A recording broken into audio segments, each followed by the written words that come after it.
Heidi Whitehead is with me on the phone, and Heidi is the State Operations Coordinator for the Texas Marine Mammal Stranding Network. Heidi, what is Tmmsn all about? Well, we're a nonprofit organization based in Galveston, Texas. We are the only organization in the state of Texas authorized to recover any marine mammals that strand along the Texas coast, deceased or alive. Do you just cover the Galveston Bay area?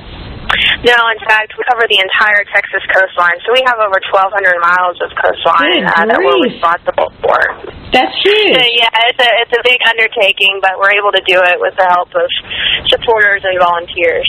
Speaking of volunteers, if somebody's interested in becoming a part of Tmmsn, how would they go about doing that?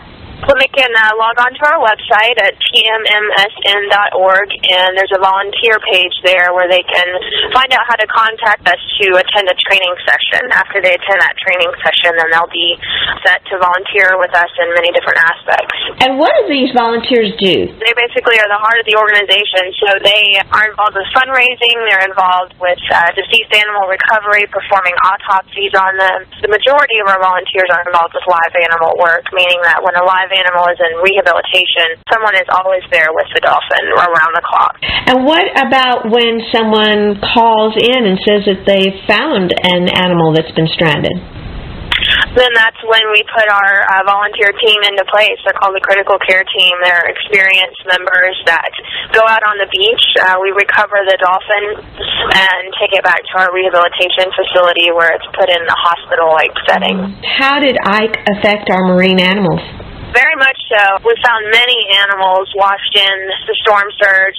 Some of them were not found until it was too late. Others were found in hunting leases, flooded fields, ditches, several miles inland, and we were able to get to them and immediately release them back out into the Gulf. And then you were just telling me this morning someone has called in another animal, another dolphin that's been stranded. Correct. They can be found, 6 and 7 months after the storm, as long as the salinity and food source is there. The animal may still be in that flooded area if the water didn't recede enough, in which case it's our job to get it out of there. That's incredible. Now, if someone in the general public does come across an animal out somewhere or even along Galveston Beach or any of our coastlines here, what should they do? It's very important that their first step would be to call us there at the Stranding Network. It's 1-800-9-MAMMAL is our emergency paging system. 24 hours a day we respond. And following that, the main thing is to stay with the animal on the beach, keeping it upright so that it can breathe air, and to not push the animal back out into the water. A common misconception is that you see these animals that are sea animals and they want to get them back out into the water, but that's exactly what we do not want to do because they actually strand for a reason. Your heart goes out to these little animals. They certainly need all the help they can get. These animals are amazing creatures. Everybody has an interest in them, and we just want to do our best to do our part to help. Now, didn't you tell me that you also have one that's in recovery right now?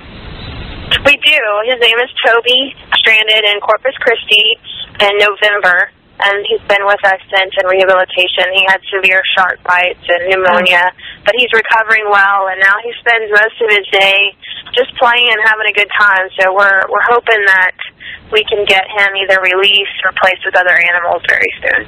Great. Well, thank you, Heidi. I appreciate your time very much. Thanks, Chiquita.